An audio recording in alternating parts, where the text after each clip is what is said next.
I knew I was invisible the day Kyle unplugged the emergency kill switch and used it to charge his vape. That little red box is supposed to shut down the entire conveyor line in under 3 seconds if someone's sleeve gets caught or, God forbid, a body does. But there he was, squatting next to it like a frat goblin, muttering, chill, it's not like anyone ever uses this. I didn't say a word, just walked past, clipboard in hand, pretending to mark loadout weights while mentally logging yet another future obituary headline waiting to happen.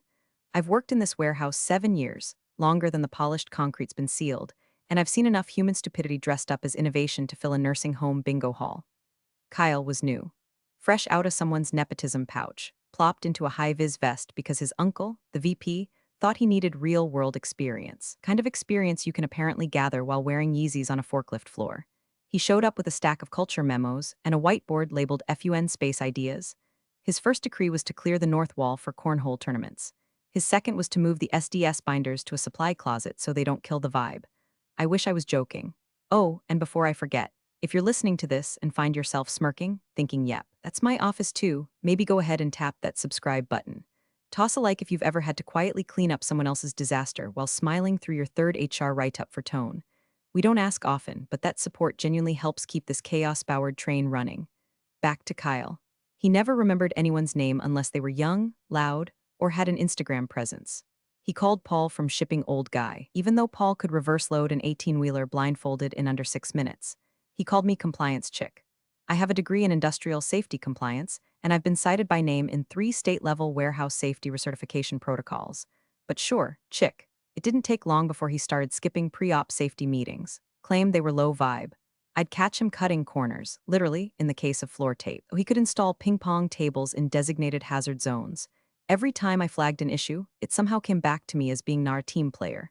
I got written up for negativity after asking why our defibrillator was unplugged during his foam party Friday. At some point, I stopped fighting and started writing. I had a plain black notebook. No stickers, no tabs, just ink, dates, times, violations, cross-referenced with security cam timestamps when available, and a digital version mirrored to a private offsite drive just in case Kyle or his vape charger got any bright ideas. I wasn't plotting revenge. I was covering my ass. In places like this, the only thing that matters more than a voice is a receipt. The floor guys knew. Not officially, but they could tell. Rico started giving me heads-ups when machinery got assigned to untrained temps. Marcy in scheduling would accidentally CC me on shift coverage emails that showed we had high school interns moving pallet jacks solo. Nobody said anything outright. We've all seen what happens to troublemakers, but they watched me like someone who just might be able to pull the fire alarm when the real flames started. And deep down, I was hoping I wouldn't need to. Hoping Kyle would just settle into a routine, forget about prank days and hazard foam. Maybe, just maybe, let me get back to doing the job I was hired to do. But hope in places like this is a liability. The thing about being invisible is that no one notices when you're standing by the exits, quietly watching the building catch fire, or when you're the only one who remembers which corner the extinguisher's in. And Kyle was about to find out what happens when the compliance chick keeps better receipts than HR. Kyle got promoted the same week we had a near miss with a faulty baler, because apparently, nothing says leadership potential like forgetting to log a hydraulic leak and then blaming the janitor. They called it a strategic restructuring to inject new energy into operations. What it really was, nepotism in a high-vis vest. His uncle, the regional VP, made some comment about young blood and shaking things up in front of the warehouse staff, like we were an episode of The Apprentice. Kyle wore it like a gold medal, strutting across the floor with his Apple Watch glowing, AirPods jammed in, and a neon fanny pack slung across his chest like he was going to Coachella, not overseeing 23-ton machinery with kill zones. His first act as newly crowned site manager, replacing the lockout/tagout signage with motivational quotes on laminated cardstock. You haven't known fear until you're standing under a 2-ton pallet lift and see a paper sign reading, "Smile, it's Monday," zip-tied where the red warning placard used to be. Then came the culture calendar. Every Friday was now some deranged theme: pajama day, opposite day, trust fall Friday.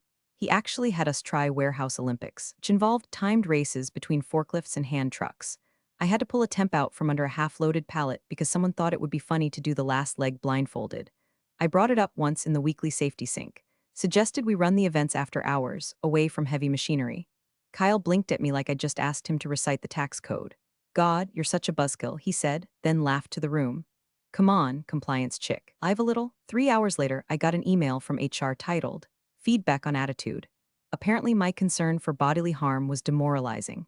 HR said they were excited about Kyle's new initiatives and suggested I embrace a growth mindset.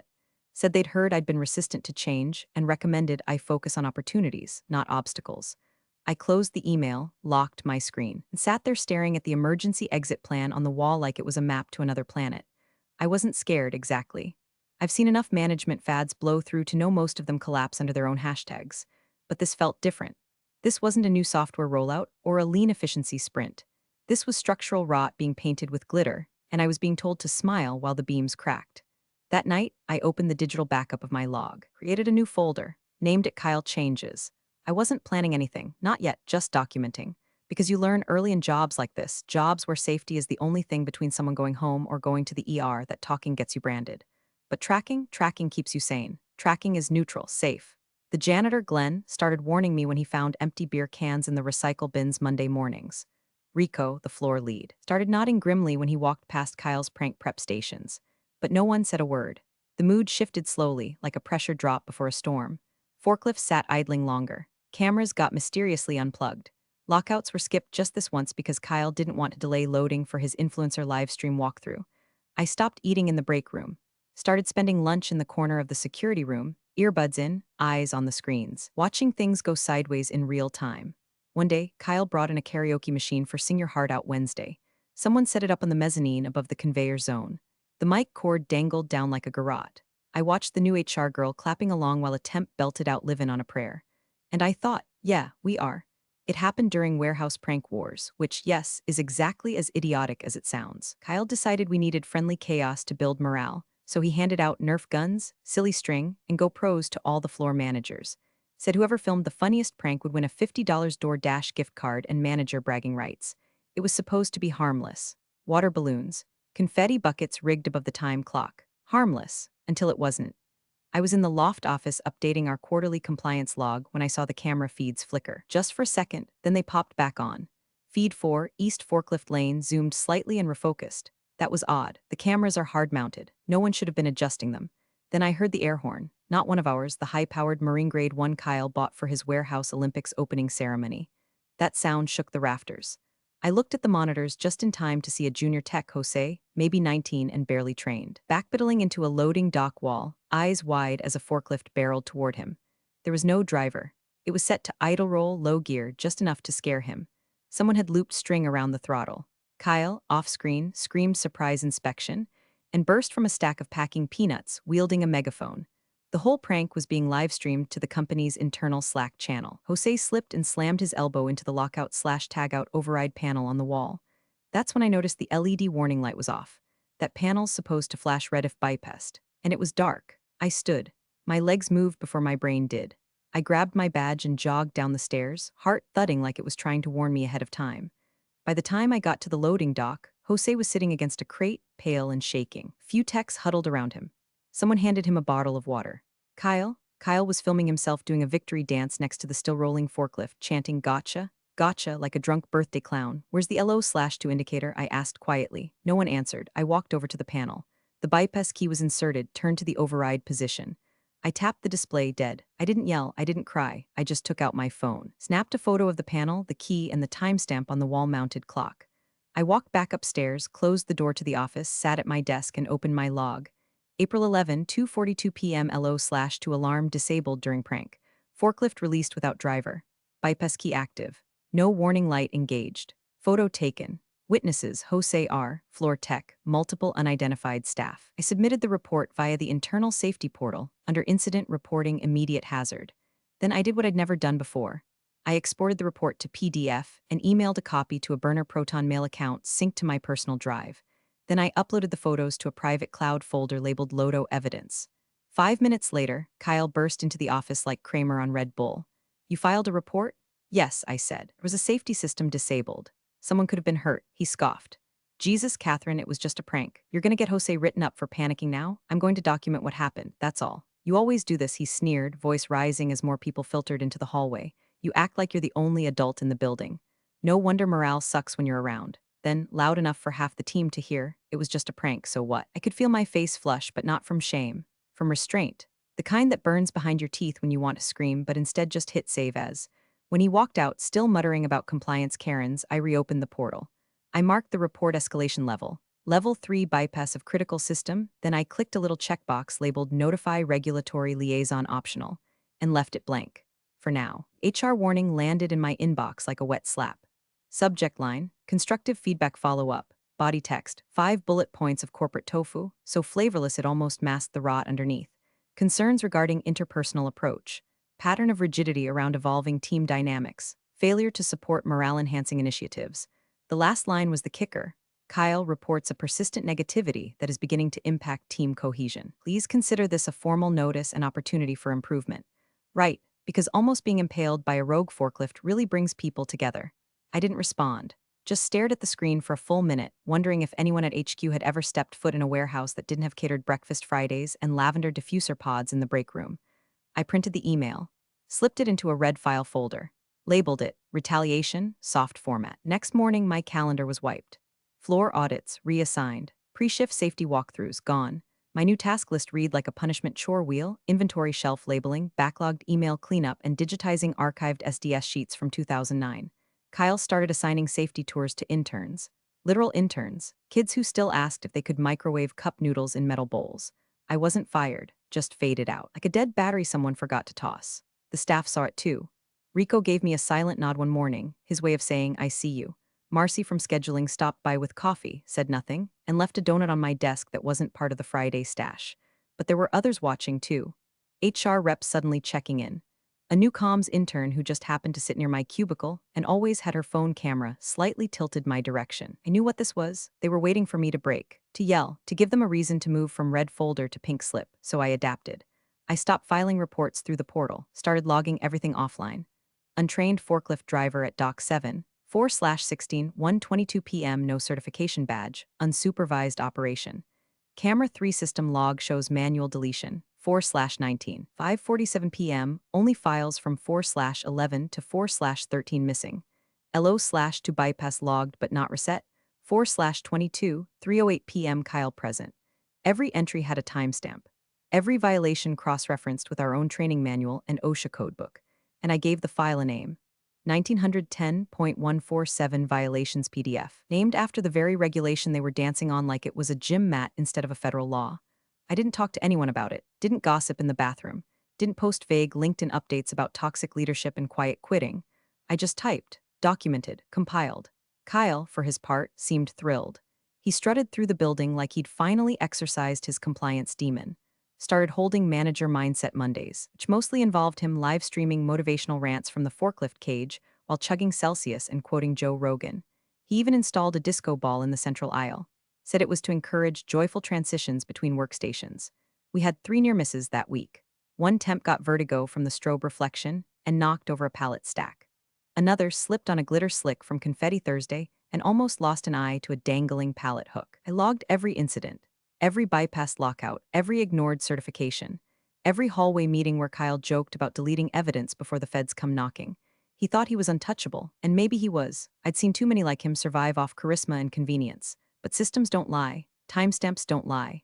The blinking little cursor on a report field doesn't care about your job title, so I kept writing. Quiet, precise, because sometimes being sidelined just gives you a better view of the wreckage as it builds. It was called the Warehouse Games, like we were all contestants on some discount streaming show filmed in a shipping container with liability waivers taped to the doors. Kyle hyped it for 2 weeks straight, flyers on every bulletin board, Slack emojis, even a 45-second promo video with dubstep drops and flashing text that read, trust, speed, fun, the rules. Obstacle courses made from pallets, shrink wrap races, relay lifts, and a mystery event that was supposedly too cool to describe ahead of time. The kicker, it was mandatory. He framed it as a non-optional bonding experience for cross-functional synergy, which is HR speak for if you don't show up, we'll find a way to ding your review. They cleared the main floor, moved production forward to the graveyard shift, taped over every caution zone, hung disco strobes from the catwalk beams. I was assigned to monitor hydration stations. Translation, stand by a fold-out table of Gatorade and stay out of sight. I stood there, clipboard in hand, pretending not to notice the unanchored ladders, the exposed wires near the loading dock, or the fact that Kyle had duct-taped a speaker to the forklift cage and was blaring EDM remixes of classic rock songs at seizure-inducing volume. I watched interns in hard hats 3 sizes too big sprint across waxed concrete while Kyle screamed forklift frenzy into a megaphone, and then the floor started screaming back, Not metaphorically, literally. The auto shutdown alarm on the packing machine started wailing, piercing fast. That's only supposed to trigger if something's moved while in maintenance mode, which it was. Then I saw it. A temp, new kid, maybe 20, wide-eyed and alone, climbed up on the inspection platform. He thought it was part of the obstacle course. His shoe hit a bypassed fail-safe switch, and the conveyor under him jerked alive with a mechanical snap like a mousetrap the size of a picnic table. He slipped, one foot still caught in the ladder rung, and the whole damn thing began to roll forward, dragging him sideways, right into the path of the pneumatic press. I dropped the Gatorade jug, bolted past the hydration banner, slammed the master kill switch on the east wall. The press stopped mid-cycle. Inches, he didn't scream.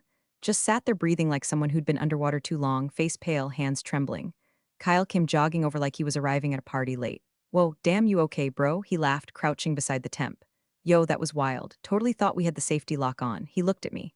Grinned. Chicks got the reflexes though, huh? No harm, no foul. My voice didn't rise, I just said the bypass shouldn't have been active.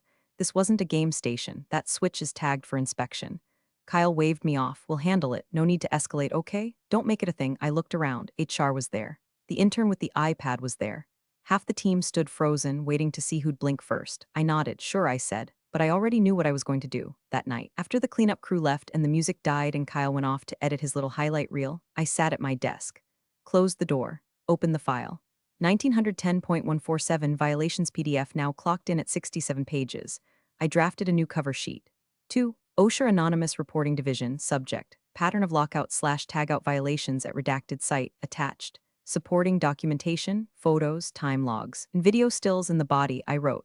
I am submitting this report due to a persistent, escalating pattern of violations involving disabled lockout/tagout systems, falsified floor safety certifications, and retaliatory practices against internal reporting.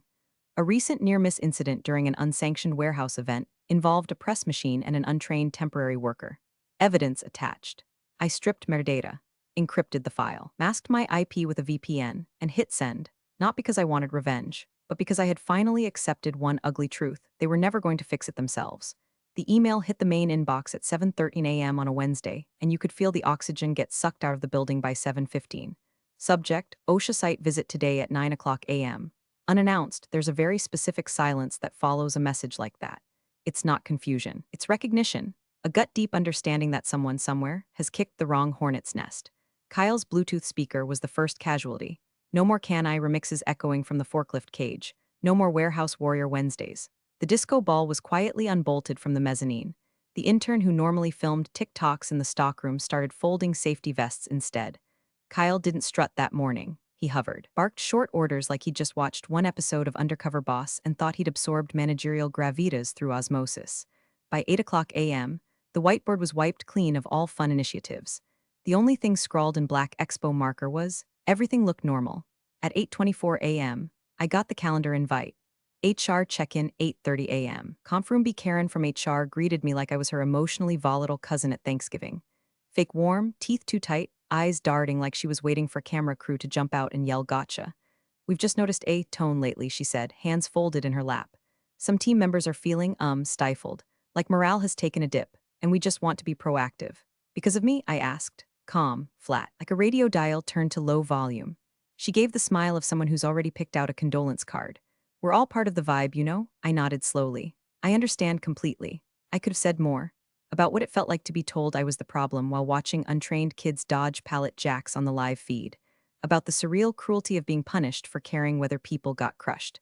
But I didn't. I just smiled. That I'd try to radiate more warmth. Then I went back to my desk.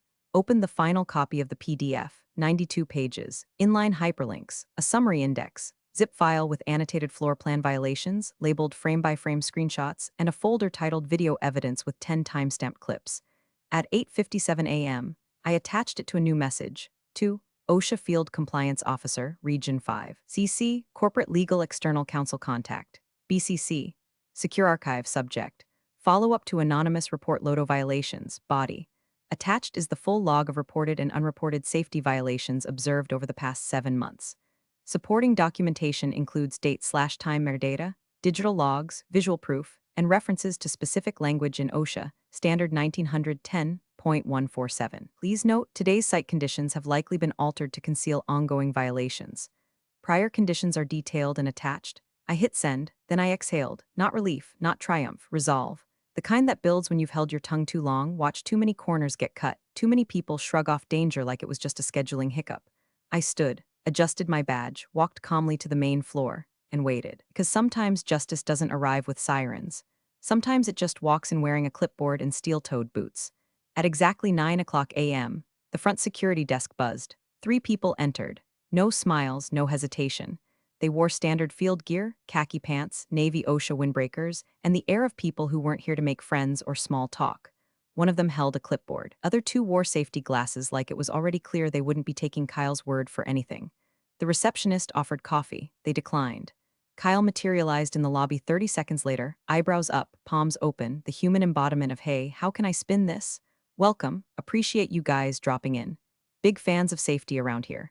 The lead inspector didn't look up from his clipboard. He'll be conducting an unannounced review of equipment protocols, maintenance logs, and operator certifications.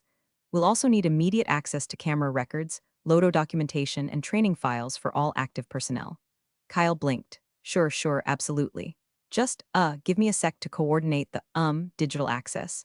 He turned and hissed something toward the floor manager, who immediately started fake typing like her keyboard was on fire. Inspector turned to the other 2 agents and handed one a printed sheet. You'll begin at the east floor. Verify machine tags and override locks. Check all operator badges for this week's shifts. Kyle cleared his throat, trying to wedge himself into their orbit. I can walk you through our floor setup. We do things a bit differently. Start with vibe, then process, sir. The inspector interrupted. You're not on the list of authorized safety personnel. Please step aside. And that was that. By 9:17 a.m., they were on the floor. Cameras scanned, tags checked, vests flipped. I stood at the edge of the mezzanine, arms crossed, not smug, not vengeful, just still. At 10:06 a.m., the inspector called for a meeting in the boardroom. Kyle was already pale. HR looked like someone had canceled Christmas.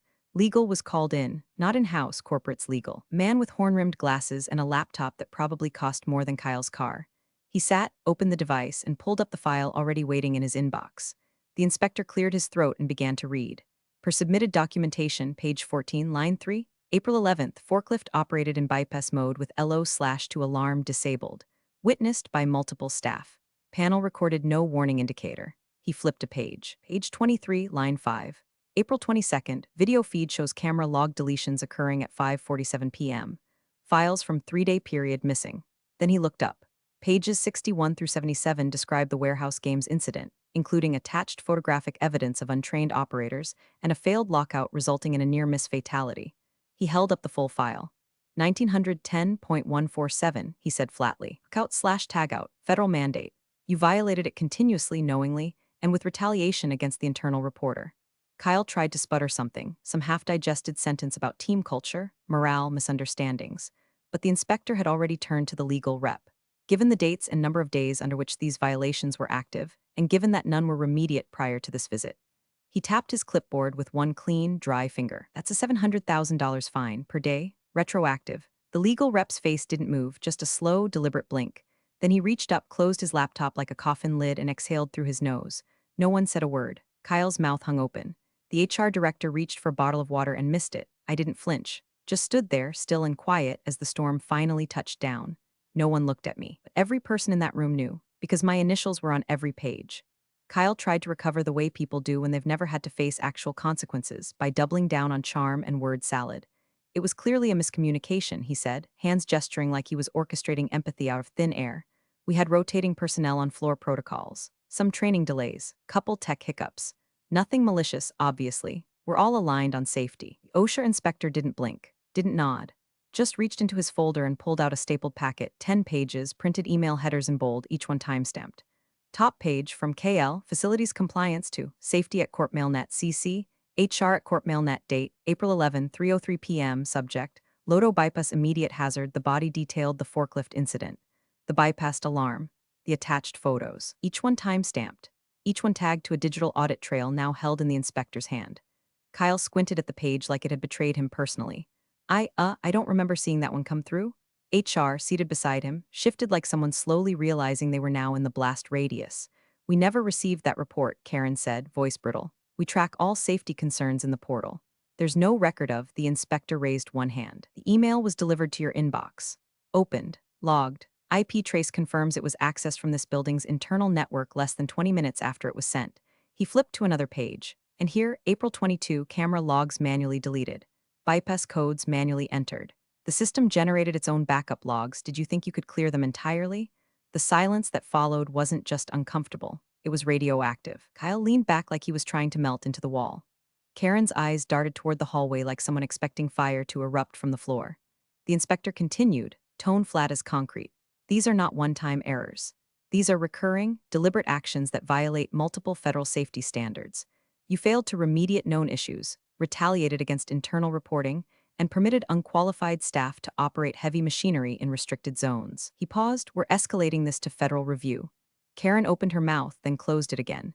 Kyle tried one last pathetic flourish. Look, whoever's behind this document dump or whatever, they clearly didn't understand our internal chain of command. Maybe they weren't trained properly. You know how some people can twist things? The inspector turned a page slowly and deliberately. There, at the bottom of the summary index, were the letters KL, typed on every page, watermarked into the footer. Not hidden, just quietly, irrevocably present. He looked at Kyle, then at legal. Your leadership allowed this. Your systems enabled this, and now your consequences are formalized. The legal rep didn't speak. He just wrote something down, then turned to Karen and said, get your external counsel on the phone. Now, no one looked at me. No one had to, because the initials told the story. I sat still. Expression neutral. Back straight, it wasn't satisfaction. Not exactly. It was something deeper. Older. The kind of quiet knowing you only earn when you've been told over and over that you're wrong until the world finally stops pretending. Then, as chaos unfurled, phones vibrating, legal pads flipping open, Kyle turning redder than the emergency beacon he once unplugged, my phone buzzed. Unknown number. No voicemail. Just a simple banner. North Division Compliance, External Ops. I didn't answer. Not yet, I just stared at the screen and let the building burn behind me. The board call was already in progress when the legal rep interrupted. No warning. Just leaned in, tapped the COO's shoulder, and murmured something that made the man flinch like he'd just been handed a subpoena dipped in gasoline. Need you off the call, the lawyer said flatly. Now. The COO glanced at the Zoom tiles, at the CEO's puzzled face, then back at the room of pale, sweating department heads. He stood without a word, removed his headset, and walked out like a man heading into a storm with no umbrella. Behind him, the meeting fell silent. The OSHA lead cleared his throat. To summarize, 7 separate days of confirmed violations under CFR 1910.147, each carrying a maximum daily penalty of $700,000. He set down the document, tapped the table once, and said, that brings your total, pending federal confirmation, to $4.9 million.